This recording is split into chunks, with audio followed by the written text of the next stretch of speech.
अच्छा फिर मैं चलता हूँ। कहाँ जा रहा है? काम पर। इतनी दूर है फैक्ट्री। तूने तो एक मैसेज करके बुला लेना होता, दूसरे पे वापस भेज देना होता।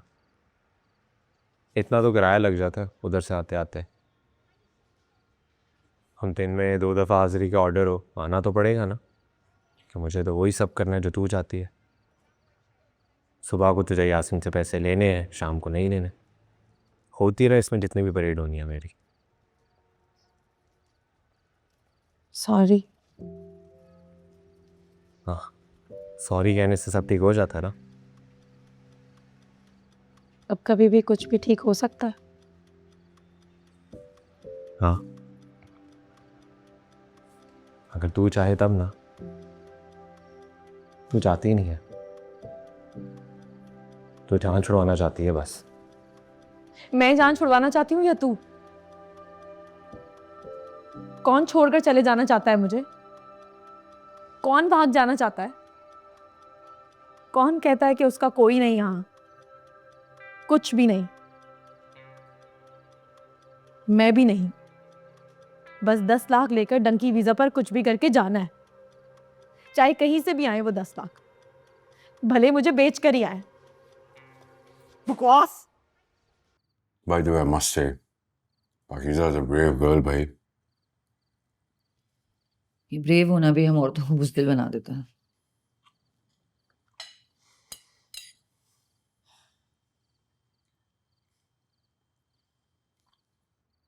काफी देर से नोट कर रहा हूँ कि तुम कुछ कहना चाह रही हो। कहो। पूछना चाह रहे हो? पूछो। जब उमेर लाला की डेथ हुई थी, तुम नूर भरी से मिले थे?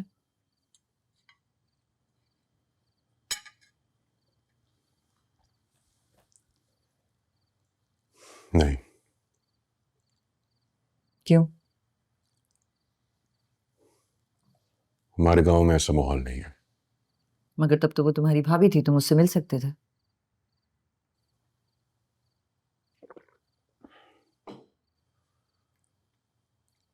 मेरे भाई की डेथ मेरे लिए बहुत शॉकिंग और ट्रॉमेटिक थी। मेरे अंदर इतनी हिम्मत ही नहीं थी कि मैं नूर भरी को फेस कर सकता। मैं एक बच्चा था यार। वो भी एक बच्ची सी थी। उमेर लाला की डेथ के बाद वो भी ट्रॉमेटाइज्ड, शॉक्ड, एक टीनेजर थी, प्रेग्नेंट।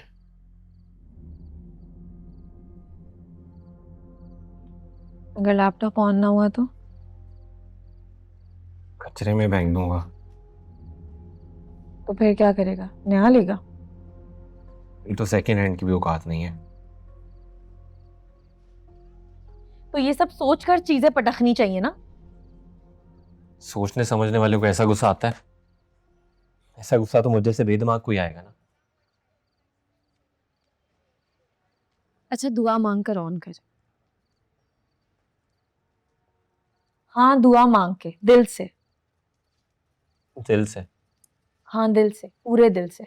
आंखें बंद कर और दिल से दुआ मांग और फिर ऑन कर। मेरे पास तो आधा दिल भी नहीं है। जितना भी आधा थोड़ा बहुत दिल है, उसी से मांग ले।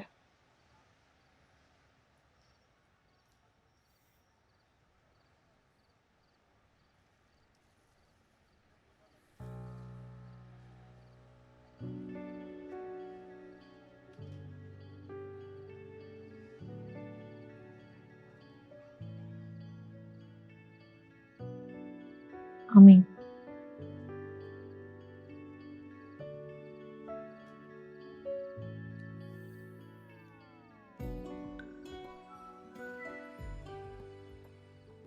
देखा, ऑन हो गया है। हो गई है दुआ कबूल। पता नहीं हुई है कि नहीं हुई। हो गई है, ऑन हो गया है लैपटॉप। मैंने तो ये दुआ मांगी ही नहीं।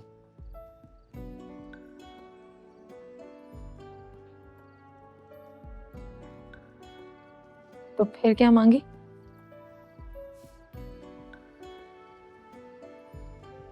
जब पूरी होगी तो बता दूंगा।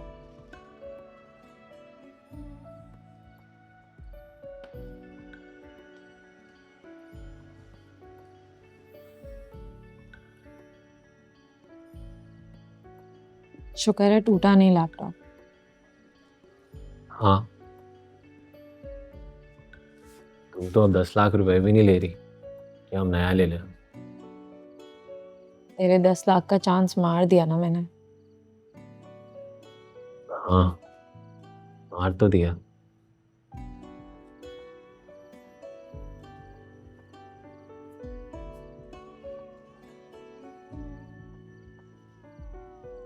खुद को दूर कैसे करेगी मुझसे?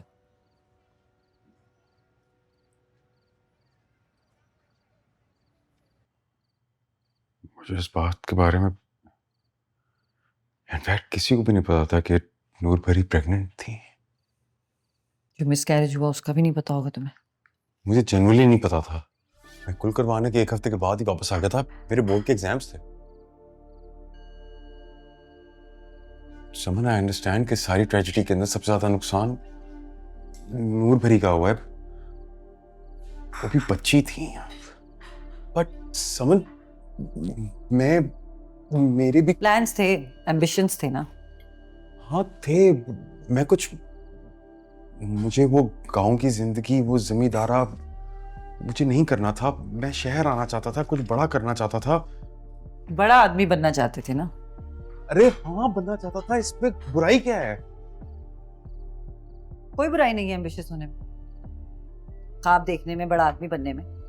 लेकिन बस ये ख्याल जरूरी है कि इस दौड़ में आपके कदम किसी की जिंदगी रोन कर तो नहीं चल रहे। बड़ा आदमी बनने की अपनी स्ट्रगल में आपने किसी छोटे आदमी को तो नहीं बर्बाद कर दिया। अरे तो फिर मेरा क्या?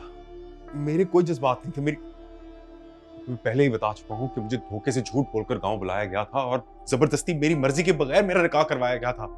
निकाह से इनकार नहीं कर सकते थे, लेकिन अगली सुबह भाग सकते। अरे हाँ, भाग आया था यार। गम में था, परेशान था, कुछ समझ नहीं। अरे मैं 18 साल का बच्चा था उस वक्त। वो भी 16-17 साल की बच्ची थी। एक उसे मर के छोड़ गया, दूसरा भाग कर। उसका क्या?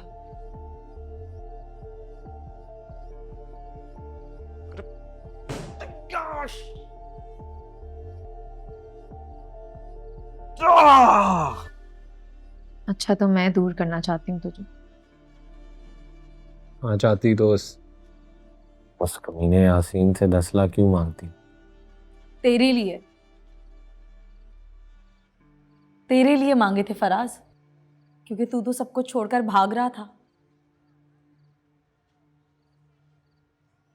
तभी पैसे लेने पर फौरन मान गया था। तेरे लिए माना था क्योंकि तू मेरे साथ कोई ताल्लुक नहीं रखना चाहती थी, छोड़कर आ गई थी मुझे। तेरे लिए मान गया था पैसे लेने के लिए। मेरे लिए? मैं याद भी हूं तुझको फराज।